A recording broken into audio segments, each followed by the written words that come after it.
महतारी वंदन योजना अब तक तो हमने मार्च में स्टार्ट किया था। 70 लाख से अधिक महिलाओं को महतारी वंदन योजना का लाभ टिप्पणी के माध्यम से मिल रहा था। कांग्रेसी के लोगों को कुछ मिलता नहीं है, सिर्फ टिप्पणी के अलावा।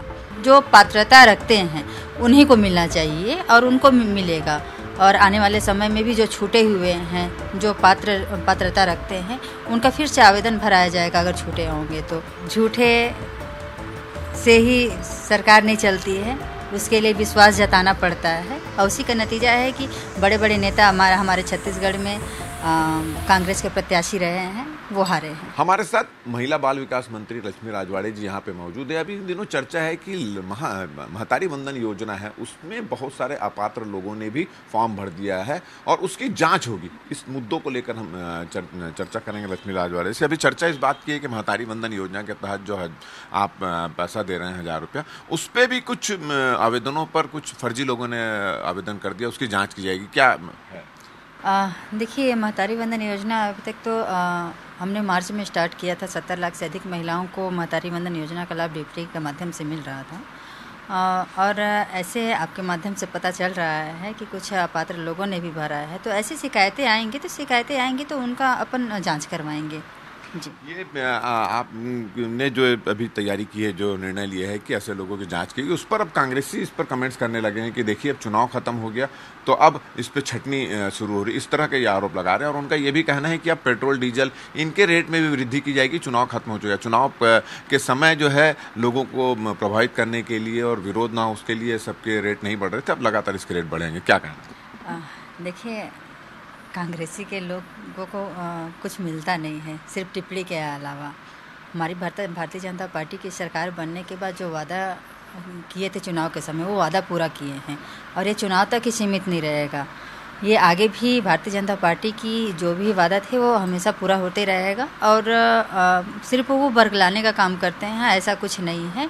महतारी वंदन योजना की बात है तो सिर्फ जो पात्रता रखते हैं उन्हीं को मिलना चाहिए और उनको मिलेगा। और आने वाले समय में भी जो छूटे हुए हैं, जो पात्रता रखते हैं, उनका फिर से आवेदन भराया जाएगा अगर छूटे होंगे तो। और रही बात पेट्रोल डीजल वृद्धि करने की, तो सिर्फ लोग कहते हैं ना, बौखलाए हुए लोग कुछ भी बोलते हैं, तो सिर्फ वही है। एक बार फिर से भूपेश बघेल की पूरी टीम, विधानसभा में तो चुनाव में मार खाई गई थी, मगर इस बार फिर से लोकसभा चुनाव में मार खाई गई। उन्होंने खुद चुनाव लड़े थे राजनांदगांव से, वो हार गए। उनके मंत्री चुनाव लड़े थे, वो सभी हार गए। क्या लग रहा है, क्या किस स्थिति में पहुंच गई है कांग्रेस? देखिए, कांग्रेस की तो कोई वो रही नहीं। हम अभी देखते हैं कि छत्तीसगढ़ में भारतीय जनता पार्टी की सरकार बनी और जिस तरह से कांग्रेस के विधायक या उनके प्रत्याशी, जो कहना चाहिए, पूरी तरह से साफ हुए हैं। लोकसभा में भी होना ही था साफ, क्योंकि उनकी नीयत को सब समझ गए कि है क्या। और कारण वही है कि सिर्फ क्या कहना चाहिए उसको, झूठे से ही सरकार नहीं चलती है, उसके लिए विश्वास जताना पड़ता है। और उसी का नतीजा है कि बड़े बड़े नेता हमारे छत्तीसगढ़ में कांग्रेस के प्रत्याशी रहे हैं, वो हारे हैं। ये क्या चूक रह गई? 11 की 11 आप लोगों ने नारा दिया था, 10 सीट तो जीत गए, एक सीट में कहाँ चूक रह गई? क्या वो बाहरी वाला, क्या कौन सा मुद्दा रहा जो वहाँ नहीं चल पाया? देखिए, हमारा पूरा प्रयास था कि छत्तीसगढ़ में हम 11 की 11 सीट लाएंगे।